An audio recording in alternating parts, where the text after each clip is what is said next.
Welcome to Forward with NACCE, Inspiring Entrepreneurial Action, a podcast that shares the stories of everyday entrepreneurs, entrepreneurial leaders, and the communities that support us.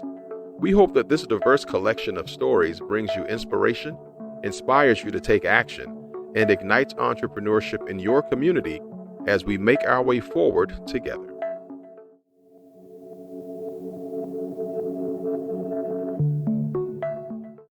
Welcome to this episode of Forward with NACCE. We have a special guest coming to us today from Cary's national headquarters city of Cary, North Carolina.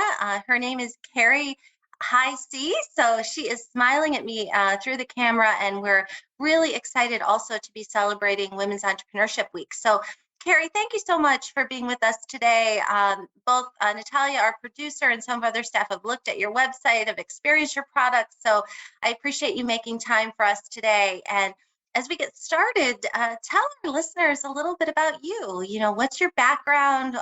What is something that has inspired you to be on the path of becoming a successful woman entrepreneur? Well, first of all, thank you for sharing your platform with women and men like me who are trying to make positive impact in the world. And Design for Joy is a 501c3. We're 4 years old. It came to me after 10 years of building my own small businesses and also doing a lot of international mission work. So we've been invited around the world to go and inspire and encourage artisan groups. And really, we come back even more inspired, right? They inspire us. That's wonderful. Tell us, Cary, a little bit about, I'm really intrigued about the mission work. Maybe talk about some of the communities around the world that you have been in and engaged in, and what has that experience been like for you? Yeah, well, I'm most comfortable talking about some connections that we have in Central America, so Belize and Costa Rica, and women who are providing living wage work for women to be able to provide for themselves and for their children. I mean, I feel like living wage work is the most sustainable way to help. It took me several years to kind of figure out how I was going to do that in my life. When I was on a specific trip in Rwanda, it wasn't a mission trip as much as it was an entrepreneurial retreat. And we were working with a woman who was taking 30 women off the streets and creating quality product and selling it here in the United States and in Rwanda. And I just needed to see it and experience it in a different way. And I knew that the women in Raleigh had the same vulnerabilities. So we came home, and in 2 months, we were a registered 501c3, and we started hiring women. My co-founder is our director, or our creative director. So she has the know-how to make gorgeous leather bags and jewelry. And my side of the business is really the business and marketing, communication, and gathering people. That is amazing, Cary. And, as you're talking about, Rwanda too, we talk a lot in this program and the work that we do. NACCE is also a 501c3. We are an educational association. So our leverage point is really if we can empower faculty to become more inclusive, more entrepreneurial, teachers in the classroom, and college presidents to be more entrepreneurial and inclusive in the way they lead their institutions, we can have a great impact. So we share sort of that in common too, which is great, and really a spirit of social entrepreneurship. So we've talked about that before, and it strikes me too with the history of Rwanda and really some of the horrific things that have happened, and also that spirit of forgiveness and healing. I'm sure you've watched those documentaries and know about that. Did you want to comment a little bit about that? I mean, being over there, what was it like to be among the people there? For sure. So, the friends that we have there are a little younger than me. They're in their 30s, and they remember this time of civil unrest. And you're right in that it is a country that has a story of forgiveness and unity and healing that probably a lot of Americans can learn from, but also everyone around the world. And I think that inspires me every day. Yeah, and that's really, I think, getting into the name of your organization. So tell us what that is again, so that people who are listening that may not be driving, maybe they're in their office, they might want to check out your website. So tell us again the name of your nonprofit and how people can find it. Yeah, it's designed with an ED for FOR joy.com. Got it. Okay. Designedforjoy.com. And so you mentioned the leather bag. So you've got my attention there. So tell us, like describe, a word picture of some of the products that you have and maybe some of the best sellers, things that people like, and how do you really make sure that you're providing things that are unique in addition to empowering women, but satisfying customers. Well, sure. The jewelry and gorgeous leather handbags make a very easy entry level discussion about our mission. My co-founder, Kristen Saido, she went to the Fashion Institute of Technology. She knows textiles. So she teaches our women how to create these gorgeous leather bags and jewelry, and we make amazing charcuterie boards. Not only are the finished products beautiful and provide living wage work, they're also in many ways sustainable, but we're also very careful with our sourcing. So all of our smooth leather comes from American tanneries. The ones that we use outside of the country, we have contracts with them that they're very transparent with the way they treat their employees. So it's not just the finished product that we're worried about here downtown Raleigh. We're thinking about how is this going to impact people around the world. That's great. Really sustainable, responsible, and sounds like what you're doing is really impacting great change, but you're also, like you said, spreading joy because it makes you feel joyful if you can buy something for yourself or for someone else as a gift and make that kind of an impact. Now, I know we talk a lot on this program and internally about how obviously challenging the pandemic has been. I mentioned to you before, the podcast, among other things, was a project that we really leaned into and we were excited about. It's one of our great accomplishments for the last 2 years. So tell us a little bit about how you had to pivot, not only your business, but did you find like your sales changed during the pandemic, and how did you respond to that as a leader? Our community did not just get us through COVID, they pushed us through COVID. So in 2020, we actually did $100,000 over 2019 in product sales alone. Oh, wonderful. We recently moved this past summer from a 1,400 square foot studio to a 5,000 square foot studio. And Oh, so to date, we've hired, going into 2022, we had hired 68 women. We've hired 5 since in the new year, and they have earned nearly $200,000 in living wages through Designed for Joy. This next phase, this new studio, and having everyone in the right place, and we've scaled it, we're going to be able to do double the impact in the next few years that we've done in the first 4 years. Yes, we can talk about the business side. Obviously, we went to our website and we made that more user friendly for shoppers. We did live sales. We offered, local pickup with an outside pop-up shop. We did all of those things that other businesses did.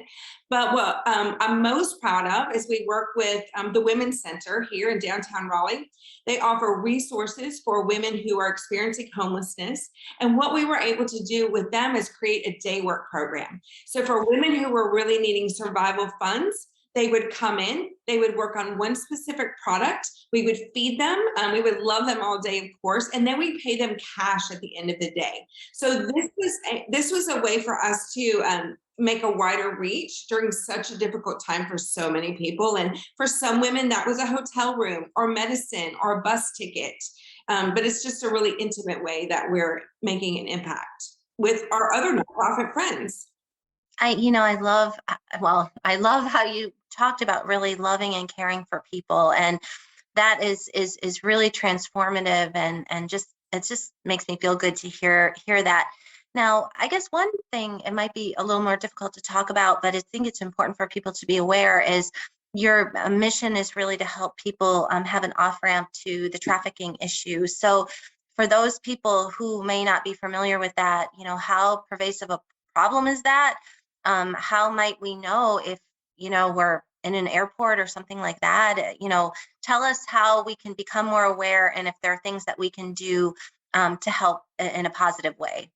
Sure. So we do hire women who are emerging from trafficking or homelessness, time in prison, refugees, other really vulnerable situations in crisis. Trafficking, well, our state of North Carolina is always top 10 in trafficking. We have I-95 that runs down the length of our state. But, I think we're all becoming better informed about what trafficking actually looks like. We know now it's a neighbor or it's someone close to us in our circles. And we also understand better that it's not about kidnapping children or adults. It's about this grooming process. It's a much more intricate cycle that goes on in that trafficking space. And there's levels of ways that we can help. So there's this awareness, which is the prevention, and there's rescue, which really requires trained individuals to work with local government to do it in a healthy way. And then there's this restoration part, and we get to be a part of the restoration. That's just incredible. And I did not know that about the state of North Carolina. It's horrifying, actually. But I think the way that you're bringing awareness to it is really that lifestyle change. And I think too, a lot of community colleges around the country do a lot of work with reentry, and a lot of it, one of our college members out in Arizona that's part of the Maricopa Community College system, they actually won a pitch competition, and it was geared toward women in the skilled trades and those who were incarcerated, but they wanted to be released, obviously to be reunited with their children. But in order for that to be a long-term solution, they've got to have some skills. So I think what's exciting is, as hard as it is to really think about that, is to think about how you change people's lives. And it sounds like it is a process. So could you share with us a story, maybe without obviously telling us their name, of a woman who kind of came to you and what the experience was like, and maybe how they kind of got to the other side of having a more hopeful, supportive life?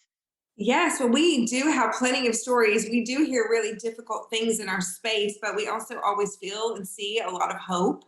One of the women who was referred to us by a local organization came from a life of isolation. She was actually she's a trafficking survivor.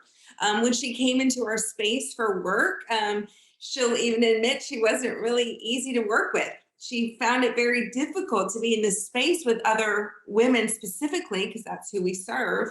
And, there was a level of conflict and sometimes rubbed people the wrong ways. But, our leadership gets trauma training, and we are aware that there's sometimes like conflict in the space, like any workspace.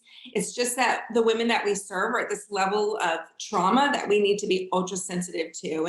And ultimately, she worked through Design for Joy. She found full-time work in the construction company. She now owns her own home.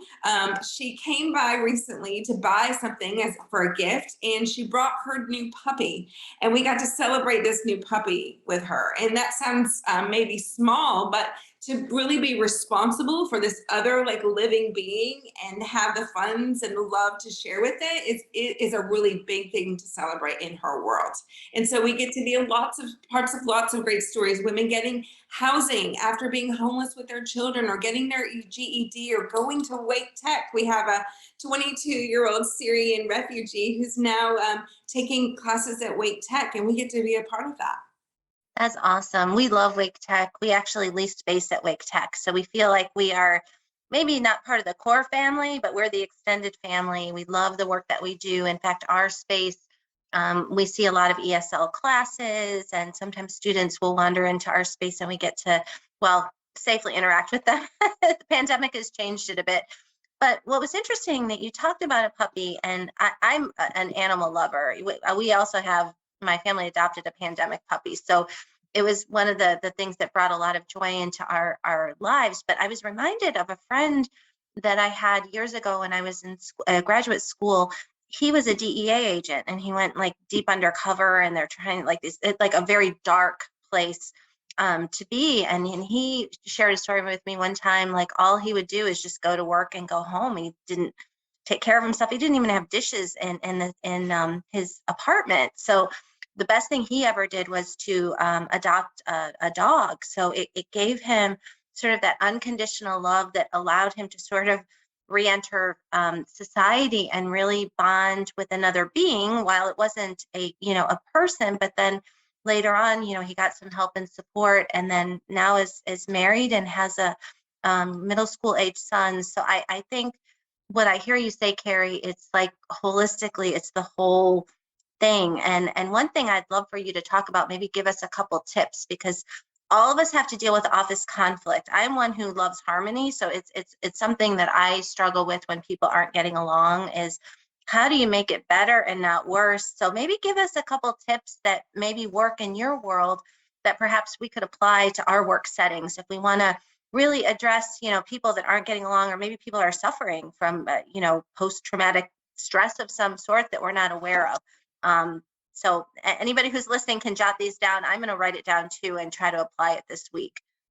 Well, the greatest joy that I have is when I hear women saying in our space that she's learning to trust other women again. So imagine that you're someone coming from the sex industry and women are your competition.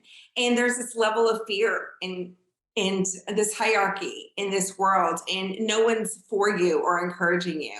So for a lot of the women in our studio, this is the first time she's had other women speak like good things about her out loud.